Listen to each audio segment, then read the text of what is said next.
आणखीन एक महत्त्वाची बातमी IRS अधिकारी समीर वानखेडे यांच्या अडचणीत वाढ झालेली आहे। समीर वानखेडेंच्या विरोधात ईडीकडून गुन्हा दाखल करण्यात आलेला आहे। वानखेडेंविरोधात PMLA कायद्यानुसार गुन्हा दाखल करण्यात आलेला आहे। समीर वानखेडे यांच्या अडचणीत वाढ झालेली आहे, त्यांच्या विरोधात गुन्हा दाखल करण्यात आलेला आहे। PMLA कायद्यानुसार हा गुन्हा दाखल करण्यात आलेला आहे। IRS अधिकारी समीर वानखेडे यांच्या अडचणीत चांगलीच वाढ झाल्याचं पाहायला मिळतंय। समीर वानखेडे यांच्या विरोधात ईडीकडून गुन्हा दाखल करण्यात आलेला आहे आणि PMLA कायद्यानुसार हा गुन्हा दाखल करण्यात आल्याची माहिती मिळते। IRS अधिकारी समीर वानखेडे यांच्या अडचणीत पुन्हा एकदा वाढ झाल्याचं पाहायला मिळतंय। समीर वानखेडे यांच्यावर ईडीकडून गुन्हा दाखल करण्यात आलेला आहे। वानखेडेंच्या विरोधात PMLA कायद्यानुसार गुन्हा दाखल करण्यात आलेला आहे।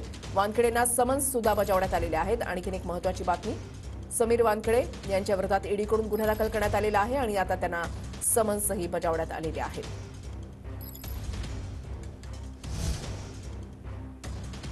आता या समन्स बजावण्यात आल्यामुळे समीर वानखेडे स्वतः उपस्थित राहतात की वकिलांकरवी काही कागदपत्र पाठवून देतात की आणखीन त्यांचं पुढचं पाऊल काय असेल हे पाहणं महत्त्वाचं आहे।